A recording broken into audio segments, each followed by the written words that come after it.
In today's video, I'm going to be discussing 10 lessons that I have learned while building multiple 6- and 7-figure businesses on Amazon and other e-commerce platforms, and that I've seen help thousands of other students as well go through the same process. Now, before we get to that, my name's Jimmy Smith, and if you don't know who I am, I have built multiple 6- and 7-figure businesses online, both on Amazon and other platforms, and I've helped thousands of other people do the same, so let's go ahead and get into this. Now, the very first lesson that has helped me and so many others to grow and scale their Amazon business using online arbitrage, wholesale, etc., is to source smart and not hard. What that means is essentially there's so many ways that you can source on Amazon, and I go through those in hundreds of different videos on my channel here, but ultimately the ways to source smart is going to come back to replenishable products that you can buy over and over again. And for many people that may sound a little bit too good to be true, that if you've been in the Amazon arbitrage space at all for any length of time, you've probably seen a lot of people tell you to go out and find only clearance products, to only find the best deals. And while I do like those opportunities, and I'm not going to pass up on a good deal, the way to actually grow and scale your business is to do so by finding replenishable products you can buy over and over again. And so what I recommend in doing that is to actually go through and do manual sourcing, where you are finding the product on a supplier site, and then you are going to Amazon and tagging it to that same exact item. Now, you don't want to just go through and go to arbitrage or retail stores and scan barcodes and find all the barcodes that come back. No, you want to be looking at full price items and actually looking for the titles. You want to utilize some tools like Keepa to help you scale that method. And there's so many ways that you can be bringing in tens to hundreds of leads per day if you follow those methods. Essentially, what I've boiled it down to is being able to find 10 to 20 leads per hour that you can add into your arsenal. And we'll talk a little bit more about that here in just a second. But you want to source smart, save your time, save your data, and you don't want to source hard by having to go back through each and every store every time there's a new sale and sourcing those things over and over again, because then it's just cumbersome and it's a bunch of wasted time. Now, the second lesson is actually building relationships with suppliers. If you're doing arbitrage, this may sound a little bit crazy to you because ultimately it's kind of difficult to build relationships with suppliers if you're doing online arbitrage. But if you are doing retail arbitrage, there's great opportunities that you can build locally with your store managers or the store owners. If you're shopping from a kind of a more local store, ultimately you can build relationships with those suppliers. I've built great relationships whenever I was doing retail arbitrage heavily, and it allowed me to place bulk orders from those stores. A lot of them were more regional stores, but also even at stores like Walmart and Target, if you build a relationship with the store manager or the section manager that would be in charge of the section of the store, then you can sometimes place bigger orders with those stores. Now, it's not guaranteed, but it is a great way to start scaling your business. Specifically with wholesale, what I've noticed is the best relationships, the people that you go back to over and over again, if you're placing regular orders with them and you start to get to know them, you start to care about their business online, to see how things are going, to see what new products are coming out. If you can provide that value and start to work with them, then you will get sometimes better treatment than some of the other people that they work with who just go in and place a regular restock and they don't really get to talk to them or work with them. So start thinking about, from the perspective of your suppliers, how can you help them? If it's arbitrage and you're out with the store managers, having a discussion with them of, hey, I don't want to clear your entire shelf because then that takes away from your other customers. I'd like to place bigger orders and that way I can just get them straight from you. That is a huge benefit to the manager and to that store, because then they can get consistent orders from you and they're not losing all of their product that they typically would reserve for other customers as well. But with wholesale, if you're talking to a brand directly and you want to say, hey, I know you've got new products coming out, let me help you to launch those online, or let me to be one of the first few people to at least purchase that product and send it in to Amazon, that can start to build that relationship and that trust with them. So I highly recommend trying to build those relationships. Now, the third lesson is actually to use data to drive your decision making, specifically with sourcing. Now, if you're purchasing products, doing arbitrage or wholesale, this is very important. And that's why I recommend tools like Keepa, so that you can actually take advantage of their entire data set that they have, and using the Keepa data product finder to pull back thousands of ASINs or thousands of products that then meet your specific criteria. So if you have not mastered the Keepa data product finder, I recommend doing so because there's so much involved in it. I've done plenty of training on this channel to help with that. I actually do these videos because I want to make sourcing and running your Amazon businesses easier for those of you that are trying to be financially free. That's what these videos are for. And that's why on this channel, if you check out some of my Keepa Data Product Finder videos, you'll see tutorials, free guides, etc., that can help you master that software. Because if you use data to drive your decision making, then you will be better off than those that are just out there going at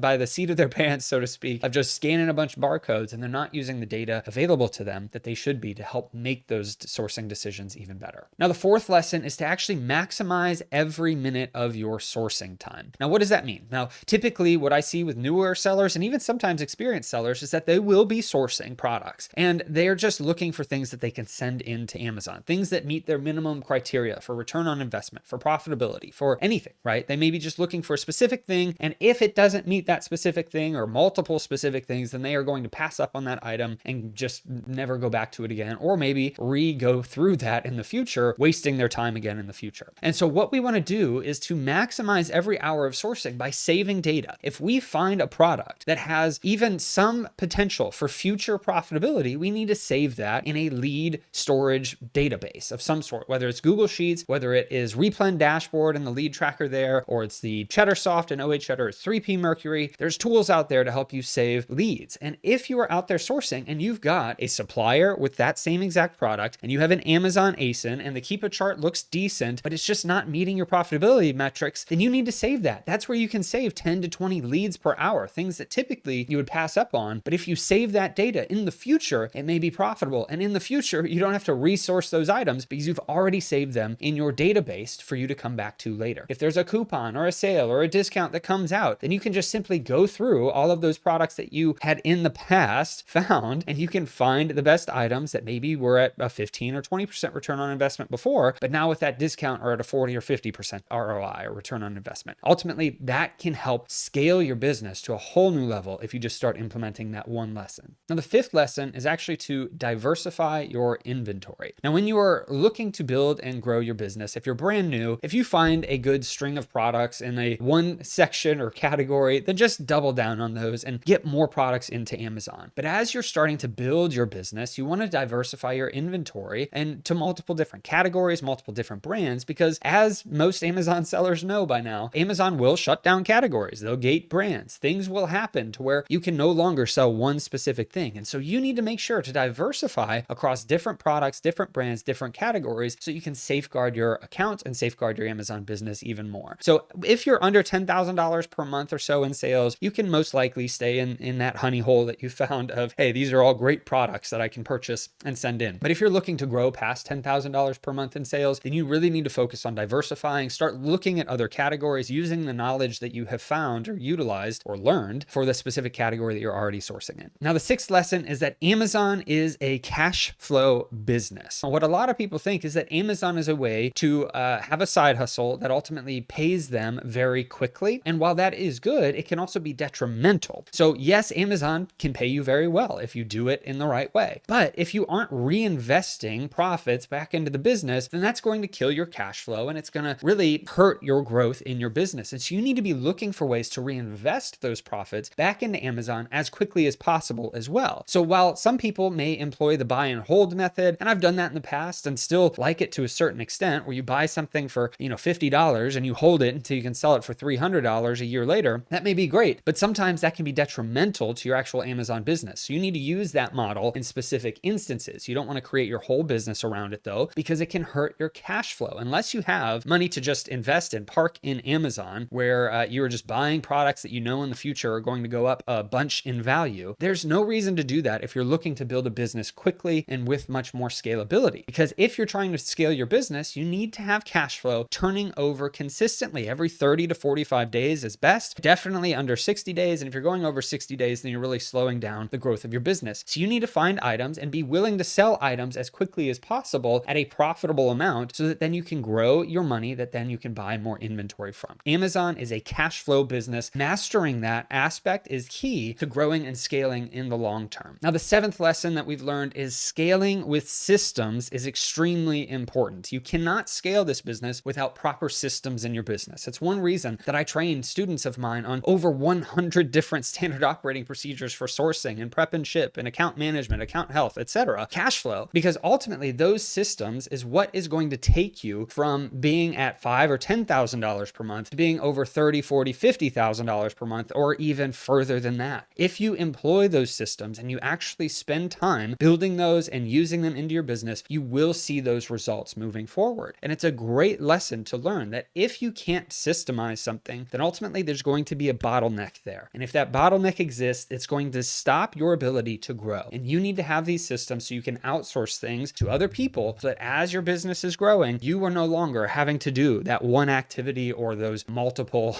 dozens of activities that go into running an Amazon business. So start working on your systems in your business, and that will help you to scale in the future. So you can go from 5 or 10K per month up to 20, 30, 50, 100K plus per month. The eighth lesson is to keep Amazon happy. Now, that can be difficult, especially in today's Amazon world. Amazon has just shut down accounts before because something happens and they're just mass shutting down accounts because a new change happens or whatever it may be. But we are still supposed to do our best to be proactive in keeping Amazon happy with everything that they care about. What do they care about? Well, they care about consistent sellers, people that are sending in a bunch of inventory. They care about happy customers, making sure that you're getting good feedback on the products, selling legitimate products. They care about what are the brands that you are selling as well. And so they do care about the brands and their perspective. We're seeing Amazon be more caring about every brand that's on there and trying to protect those brands. And so how do you make sure that you can keep the brands happy? By only listing on products that the brands have created, that the brands own. Now, you can check that through multiple different methods. I typically recommend using the GS1 database for UPC barcodes, and I've done videos on that on my channel. It's fairly simple to check a UPC code to make sure the brand owns that. And if the brand owns that, then you have a much higher likelihood of being able to list that on Amazon without any repercussions or issues. But ultimately, we also need to keep Amazon happy by documenting our receipts, documenting our invoices and our suppliers, making sure that we are purchasing from authorized retailers for selling those products. We do not want to purchase from TJ Maxx. We do not want to purchase from Ross or Marshalls or Burlington Coat Factory. Those receipts aren't good enough for Amazon in 90% of the instances that I've seen. We need to be purchasing from authorized retailers like Walmart, Target, regional stores that actually have the UPC codes on the actual receipts that we're getting. Additionally, if you're trying to buy from wholesale, don't just buy from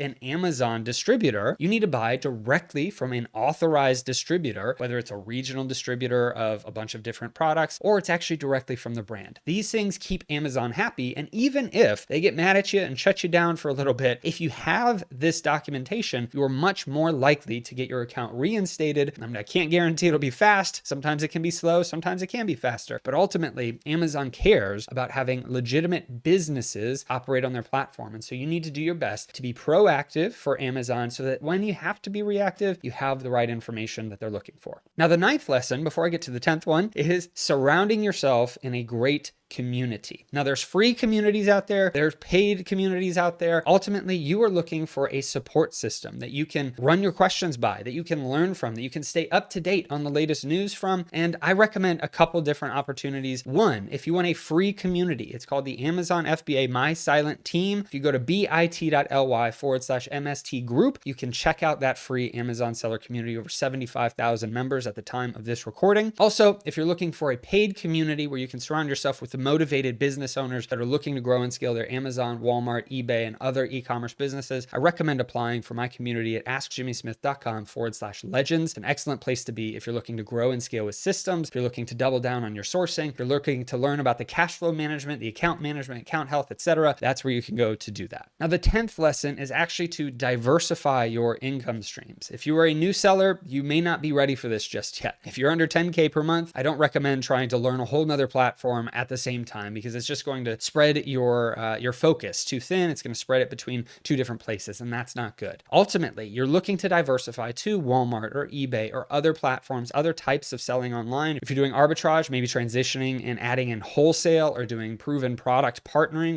where you're partnering with brands and using your knowledge, etc., to help them. Or if you have scaled to the point where you're no longer responsible for everything in your business, then you can start adding in Walmart and eBay a little bit more simply because you have the time and energy to focus on that. But you do need to diversify your income streams if you're an Amazon seller, because even though there's a lot of money to be made on Amazon, and we see it every day, the success stories that we have in the communities I'm a part of, but ultimately we also see sometimes where Amazon can, hurt an account, or they can shut down an account, and then people are left without any other income stream. So starting to diversify as soon as you are able to do so is a very smart thing. So that's that 10 lessons to 7 figures on Amazon and other e-commerce platforms. Now, if you're someone that's been struggling trying to grow and scale your Amazon business, I do have a link for you. Again, this is where you would be applying just completely into my community. This is a paid community. If you're interested in learning more about it and how we get success stories to continuously grow and scale and surround them with the right community of other people doing $100,000 per month and up, or $10,000 per month and up, then you can apply for that Business Building Legends community at askjimmysmith.com/legends. That's where you're going to see all the information on the community. That's where I can be able to help and speak into your business much more directly. And we can surround you with the right people. No pressure to check out that community, but ultimately that's one of the things that I love to pour my time into, is helping other sellers to grow and scale their businesses on Amazon. That's why I do these free videos, but that's also why I have that paid community as well. Now, if this video provided value to you, I do ask that you would like, comment, share, etc., because when you do that, you will be recommended by YouTube more videos like this to help pour into your business. Ultimately though, no pressure. I hope this video helps you and blesses you, and you have a great rest of your day and a blessed rest of your week.